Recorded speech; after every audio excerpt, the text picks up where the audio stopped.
Ngayon, pag-usapan na natin yung pay plan 2 o yung tinatawag na 3-up pass-up. Minsan ang tawag dito sa pay plan na to ay infinity pass-up. Again, ipapaalala ko lang uli na kahit magkaiba at magkahiwalay ang pay plan 1 at ang pay plan 2, ay sabay nangyayari ang pay plan 1 at ang pay plan 2. Okay, maliwanag yun ha. Sabay sila nangyayari. In pay plan 2 o yung 3-up pass-up, kikita ka ng $20 sa lahat ng direct referrals mo. Maliban lang sa second, third at seventh referrals mo. Bakit? Dahil ang second, third at seventh direct referrals mo ay maipapasa pataas sa taong direktang nag-refer sa iyo sa SWA. Okay, maipapasa sila doon sa direct sponsor mo. Sa madaling salita, you will earn $20 from your first, fourth, fifth, sixth, and 8th up to infinity. Next, you can earn unlimited $20 every day. Again, wala ding flash out, no flash out, and no maximum income dito sa pay plan 2. Let's say may 8 kang naging direct referrals. Tulad ng sabi ko, sa kanilang lahat ay may commissions ka na tag to $20. Maliban lang sa second, third at seventh referrals mo. Dahil ang second, third at seventh referrals mo ay maipapasa sa iyong sponsor. Sponsor mo ang kikita ng tag to $20 dito sa second, third at seventh mo. Okay? Kaya tinawag na 3-up pass-up. Okay, malamang ito ang iniisip mo ngayon. Teka, ba't ganon? Ikaw yung nagpakahirap at ikaw yung nag-effort, bakit iba yung kumita or nakinabang? Huwag kang mag-alala. Yung pay plan 2 is actually a very powerful compensation plan na malaki ang pwede maging advantage para sa'yo. So, explain ko kung paano yun. Dahil lahat ng direct referrals mo ay gagawin din ng negosyo, lahat sila ay magkakaroon din ng mga referrals. Tama?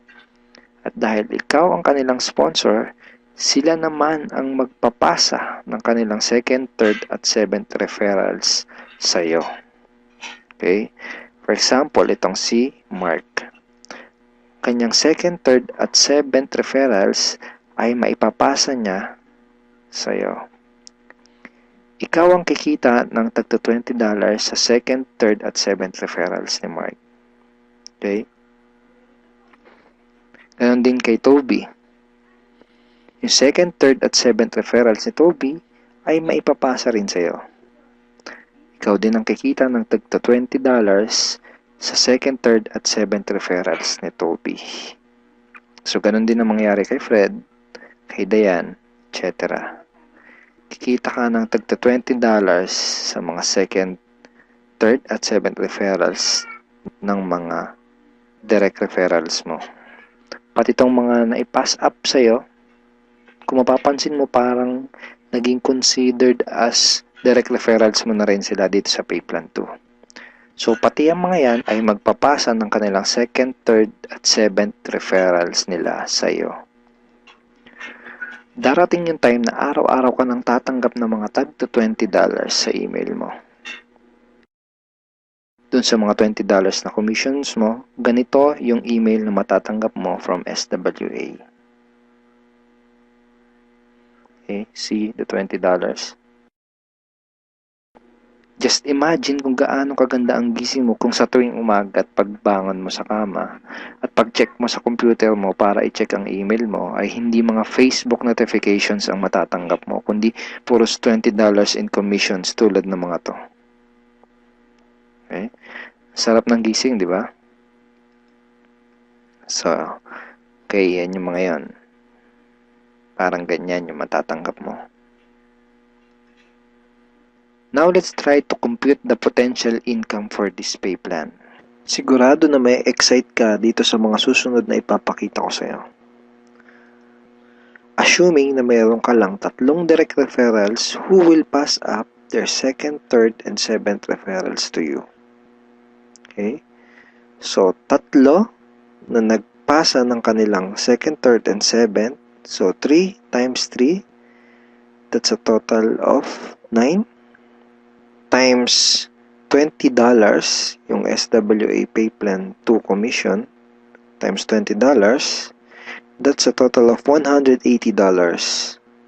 So, in peso, that's 8,100 pesos. Now, yung 9 na yun ay considered as your direct referrals na rin sa Pay Plan 2 lang. Okay? Ibig sabihin, yung 9 na yun ay magpapasa ulit ng kanilang 2nd, 3rd, at 7th sa'yo.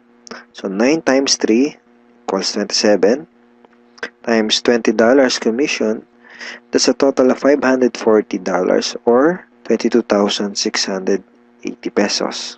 Then, yung 27 na naipass up lang sa'yo ay again considered na rin as your direct referral sa Pay Plan 2 ay again magpapasa ng kanilang 2nd, 3rd, and 7th sa'yo. So, times 3 again equals 81 times $20, that's a total of $1,620. In peso, that's 68,040 pesos. And then again, yung 81 na yun, magpapasa up ulit ng kanilang 2nd, 3rd, and 7th. So, times 3, that's a total of 243 downlines times $20, and that's a total of $4,860. 204,120 pesos. So again, yung 243 na yun, magpapasap ng kanilang 2nd, 3rd, and 7th. That's a total of $729 times $20. That's $14,580. In peso, that's 612,360 pesos. And then yung 729 na yun, magpapass up ulit ng tagtatatlo yung kanilang 2nd, 3rd, and 7th. So, times 3, that's a total passed up of 2,187 downlines. So, times $20, that's a total of $43,740. And in peso, that's 1,837,080 pesos. Grand total commissions is $65,520 or 2,751,840 pesos. And that's potential income just for Pay Plan 2. And hindi pa dito nagtatapos yung pwede mong kitain, pero pwedeng mas malaki pa ang iyong kitain kung ituloy-tuloy mo gawin yung iyong SWA business. So I hope na-excite ka dito sa pwede mong kitain dito sa opportunity na to. Okay, so FAQs muna tayo. Yung 2nd, 3rd, at 7th referrals ko ba na naipassed up ay mawawala sa matrix ko? And the answer is no. Passing up only happens in Pay Plan 2 and not in Pay Plan 1. So, yung mga referrals na naipapass up sa Pay Plan 2 lang yung nangyayari at hindi sa Pay Plan 1. All your direct referrals will stay in your matrix and they will always follow you. Ibig sabihin, yung mga direct referrals mo, intact yun doon sa matrix mo at lagi lang silang magpa-follow sa'yo sa Pay Plan 1. Okay, next question. Pwede bang kumita sa Pay Plan 2 kahit wala akong ma-refer or sales? The answer is no. You only make commissions in Pay Plan 2 when you refer someone. Kita ka lang sa Pay Plan 2 kapag may na-refer ka, or if your direct referrals pass up their 2nd, 3rd, and 7th to you. In other words, hindi ka kikita sa Pay Plan 2 kung wala kang mga direct referrals. Sa Pay Plan 1 lang posible yung pwede kang kumita kahit wala ka pang na-refer. Pero sa Pay Plan 2, hindi yun possible. Kung may mga additional questions ka pa, at kung may mga part ka na hindi naintindihan do sa pay plans ng SWA, pwede mo uling panoorin itong mga video na to para mas maintindihan mo ng maigi yung compensation plan or yung pay plans ng SWA. So ngayon, ang pag-usapan natin ay yung mga benefits mo once na maging part ka na ng aming team, yung Team Unstoppable Internet Entrepreneurs. Once na maging part ka na ng team, ito yung mga training resources na makukuha mo. Magkakaroon ka ng access sa mga training resources na to. Okay? Yung mga information na nasa loob ng mga training resources na to ang magtuturo sa iyo kung paano ka magsisimula ng tama at kung paano mo gagawin ng tama ang iyong SWA business. So, once na maging member ka na ng SWA at maging part ka ng aming team, magkakaroon ka ng 100% access sa mga training resources na to. So, ano-ano ba yung mga nasa loob ng training resources na to? First is yung Team Unstoppable Internet Entrepreneurs Handbook. So, ito yan. Ito yung Internet Entrepreneurs Handbook. Nandito sa ebook na to, yung tinuturo namin na 3 strategies of promoting your business on the internet. Bakit 3 strategies? Kasi yung isa pang beginner, yung isa pang intermediate at yung isa ay pang advanced. So kahit first timer ka pa lang at kahit wala ka pang background sa industry na to, ay meron kami nakahandang trainings para sa iyo at para matulungan ka magkaroon ng tamang start sa business mo. Next is yung how to handle prospect objections. Okay, ito yan. Ito yung loob niyan. Basically, sa business na to, yung mga magiging prospects mo ay magkakaroon ng mga questions once na makita nila yung opportunity. And it's very important na alam mo kung paano sasagutin ng tama yung mga tanong nila. Most networkers ay nagfe-fail dahil hindi nila alam kung paano sasagutin yung mga question ng prospects or yung mga objections ng kanilang prospects. Okay, next is yung Ninja Network Marketing Scripts. How to talk to your leads and prospects on the phone. Okay, ito yun.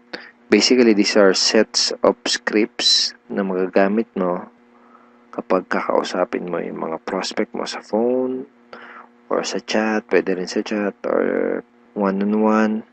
Kung ikaw ay call center agent, I'm sure familiar ka sa mga scripts. Next ay itong how to sponsor your circle of influence properly. Okay, ito yon. Okay.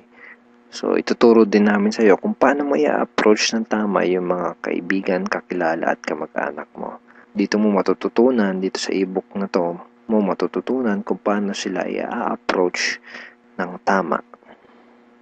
Okay? Ayan.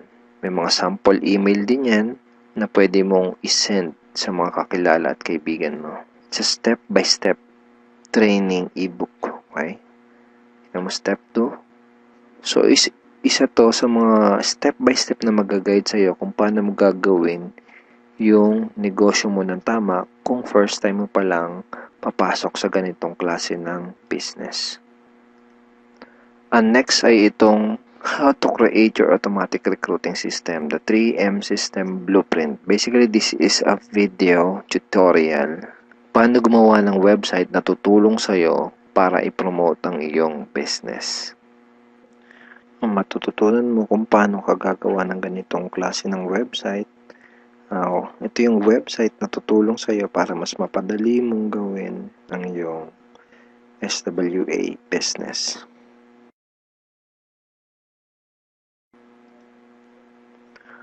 Okay, thank you for watching these videos, and we are looking forward in guiding you and helping you achieve good results and achieve your goals in this online business opportunity. Have a great day and God bless.